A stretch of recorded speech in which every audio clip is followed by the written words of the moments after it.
Waalaikumsalam warahmatullahi wabarakatuh.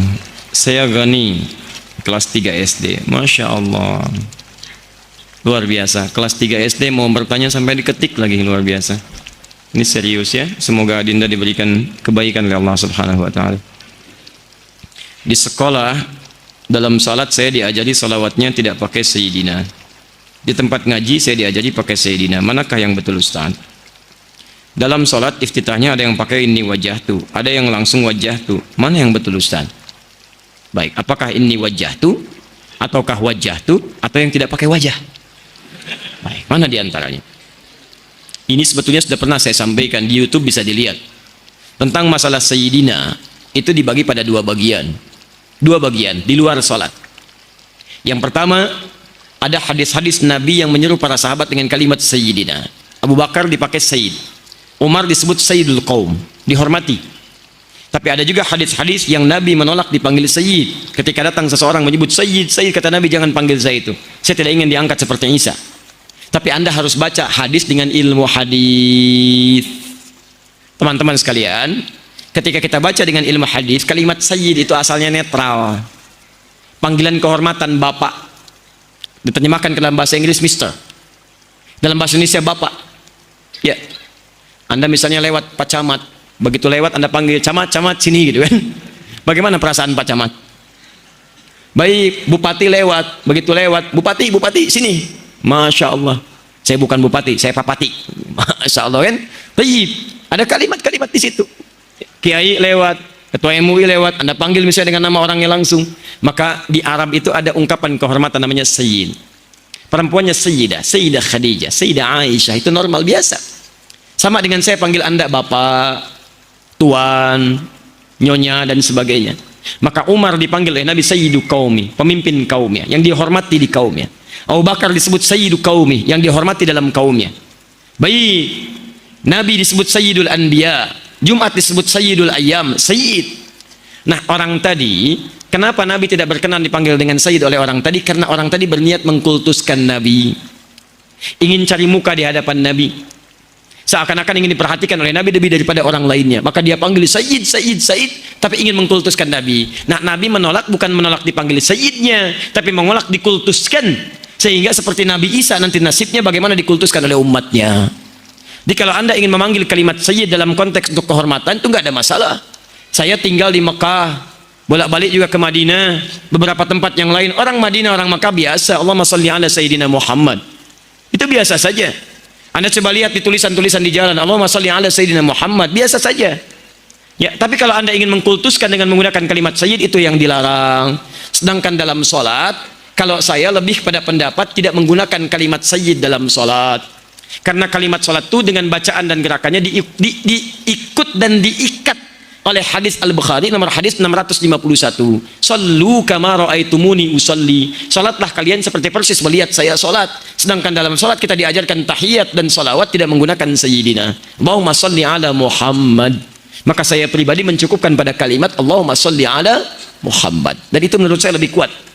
Karena salat itu mengacu pada kaidah ikuti apa yang diajarkan oleh Nabi. Kalau di luar salat itu muamalah masih ringan di situ. Masih ringan, tidak ada dalil kuat yang mengikatnya. Ketentuan dalam usul fikih, jika ada yang khusus, maka khusus ini takhsis kepada yang ta'mim, yang umum ditaksis oleh yang khusus. Dalam salat tidak ada kalimat Sayyidina yang diajarkan oleh Nabi. Maka dari situlah saya lebih cenderung kepada kalimat Allahumma salli ala Muhammad tanpa Sayyidina. Sepakat?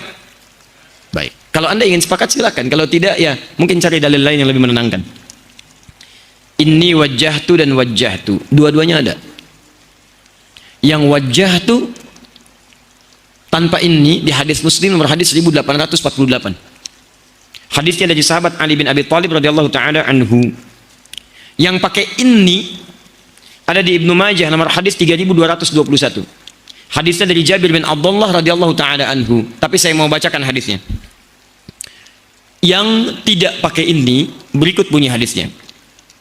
Sallaitu khalfa Rasulillahi sallallahu alaihi wasallam fastaftaha wajjahtu wajhiya lilladzi fatara as-samawati wal ard, dan seterusnya hadis.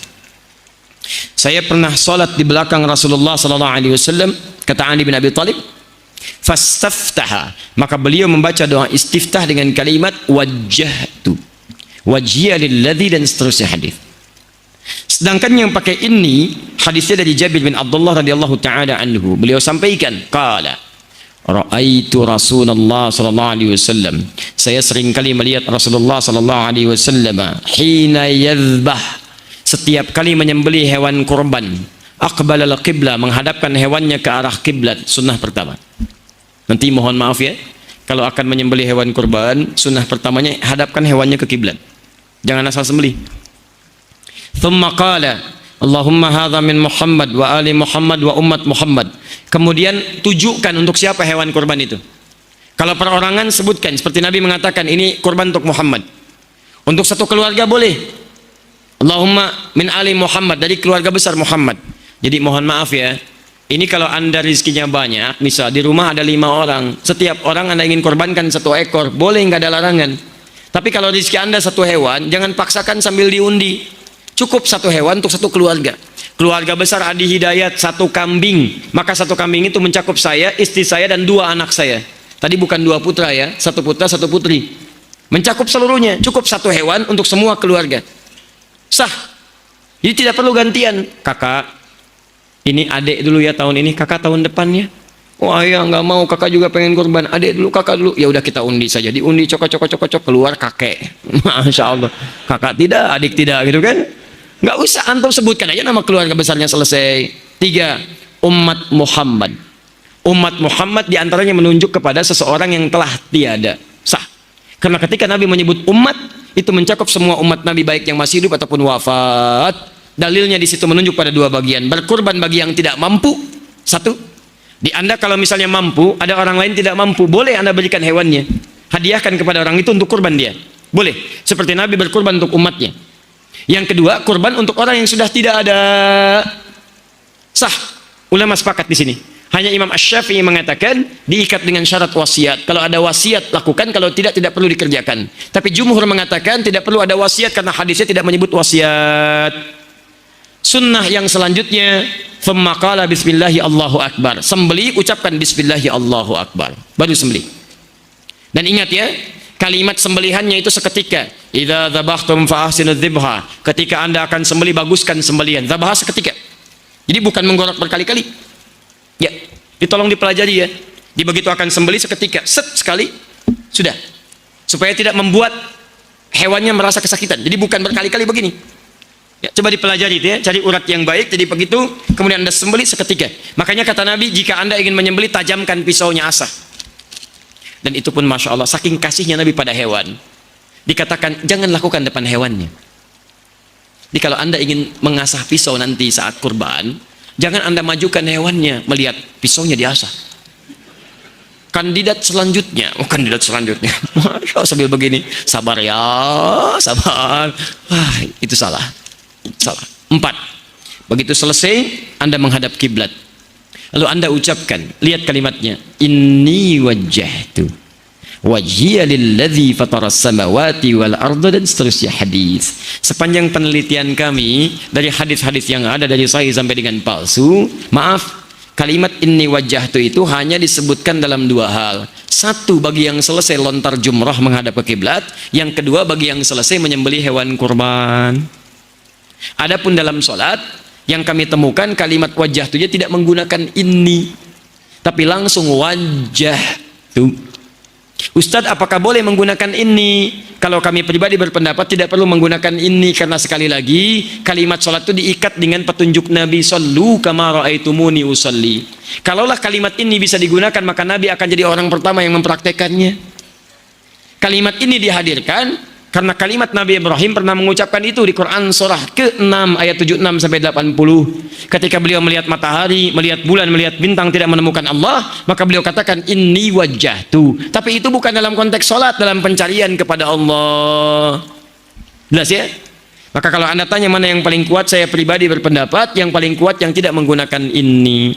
Saya pernah survei mencari kenapa ini pakai ini. Saya cari sampai saya mencari ke kitab-kitabnya teman-teman yang di NU. Saya sampai ke Jawa, Pak. Ya, saya senang menelusuri sesuatu. Jadi kalau ada sesuatu tertulis, saya cari kalau masih bisa ditemukan.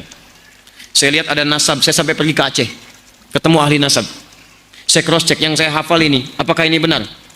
Beliau katakan, oh ini tidak tepat, yang benar yang ini, yang ini, yang ini. Sampai kita cross check lagi. Dikatakan ada bekas misalnya Wali Songo, saya cari. Oh di bukunya ada begini, kita temukan. Sampai jalan saya Pak. Sampai ke Tuban, sampai ke Lasem, naik ke Pasujudan Sunan Bonang. Sampai kita hitung berapa anak tangganya. Puncaknya namanya Pak Abdul Wahid, kuburannya ada di sini, kita temukan itu. Yang pertama kali menyebarkan Islam, ya sampai ke daerah Sumatera, sampai kemudian datang ke Jawa. Ada yang dari Mesir namanya Syekh Ahmad Jumadil Kubra. Punya 2 anak, ya anak pertamanya namanya Maulana Ishaq. Dari Maulana Ishaq turun kemudian ada Kiai Ahmad Dahlan, ada Kiai Hasimin Asy'ari, itu nyambung ke Maulana Ishaq dua-duanya. Ya, yang satu lagi Syarif Abdullah. Syarif Abdullah menikah dengan Syarifah Mudaim, melahirkan Syarif Hidayatullah. Jadi Sunan Gunung Jati. Di mana Ahmad Jumadil Kubra sekarang meninggal dunia? Makamnya di mana? Daerah Semarang ke arah Demak. Sampai masjidnya saya ikutin Pak. Jadi kalau Anda mau ke Demak, ini di Semarang, ini arah Demak, ini ada flyover di sini. Di sini ada masjid warna hijau. Kubahnya warna emas. Di sampingnya ada gerai ATM, ada 3. CMB Niaga, ada Mandiri, ada BNI satu lagi. Di sini Anda lurus, sebelah sini itu makamnya. Ikutin betul, ikutin betul, ikutin betul. Saya cari kitab sampai ke toko buku di Lasem, saya dapatkan kitab teman-teman tuh yang tradisional. Saya temukan di bukunya tidak disebutkan ini wajah tuh. Di kitab lengkapnya disebutkan wajah tuh. Saya telusuri. Nah, Allahu a'lam, tak kenapa sampai ke daerah-daerah tiba-tiba kemudian menjadi tambahan ini, ya. Jadi itu yang kami temukan. Allahu taala a'lam bis-shawab.